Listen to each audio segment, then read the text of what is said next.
بسم اللہ الرحمن الرحیم۔ السلام علیکم ویورز۔ ایک ملحد مادہ پرست خلیفہ ہارون رشید کے پاس آیا اور کہا، اے امیر المومنین، تیرے عہد کے علماء نے اس بات پر اتفاق کیا ہے کہ اس دنیا کا کوئی خالق ضرور ہے۔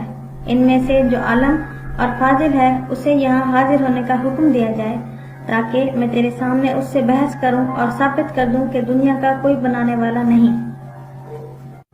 چونکہ امام ابو حنیفہ رحمۃ اللہ علیہ تمام علماء سے افضل تھے، اس لیے ہارون رشید نے آپ کے پاس پیغام بھیجا اور کہا، اے تمام مسلمانوں کے امام، آپ رحمۃ اللہ علیہ کو اطلاع ہو کہ ہمارے ہاں ایک مادہ پرست آیا ہے اور وہ دعویٰ کرتا ہے کہ کوئی خالق نہیں، اور وہ آپ کو مناظرے کی دعوت دیتا ہے۔ امام ابو حنیفہ رحمۃ اللہ علیہ نے فرمایا، میں ظہر کے بعد آ جاؤں گا۔ خلیفہ کا پیغمبر آیا اور جو کچھ امام صاحب نے فرمایا اس کی اطلاع دے دی۔ خلیفہ نے دوبارہ پیغام بھیجا۔ امام ابو حنیفہ رحمۃ اللہ علیہ اٹھے اور خلیفہ کے پاس آئے۔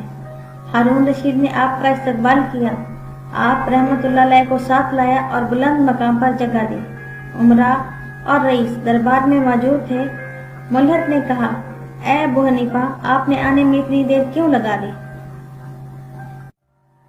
امام صاحب نے جواب دیا، مجھے ایک عجیب بات پیش آئی، اس لیے دیر ہو گئی۔ وہ یہ کہ میرا گھر دریائے دجلہ کے اس پار ہے۔ میں اپنے گھر سے نکلا اور دجلہ کے کنارے آیا تاکہ اسے عبور کروں۔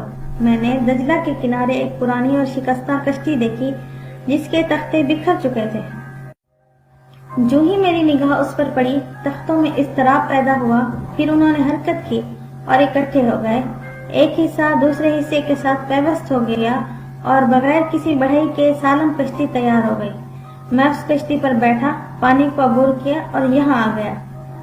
ملحد نے کہا، اے رئیسو، جو کچھ تمہارا امام اور عہدے کا افضل انسان کہہ رہا ہے اسے سنو۔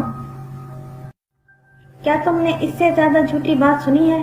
شکستہ کشتی بڑھئی کے بغیر کس طرح بن گئی اور بغیر ملاح کے کس طرح چل پڑی؟ یہ تو خالص جھوٹ ہے جو تمہارے فاضل ترین عالم سے ظاہر ہوا۔ امام ابو حنیفہ رحمۃ اللہ علیہ نے فرمایا، اے کافر مطلق، اگر کسی کارندے اور بڑھئی کے بغیر کشتی حاصل نہیں ہو سکتی تو یہ کیسے ممکن ہے کہ اس قدر عظیم نظام دنیا بغیر کسی چلانے والے کے چل سکے؟ شکریہ ویورز، ویڈیو کو لائک ضرور کیجیے گا۔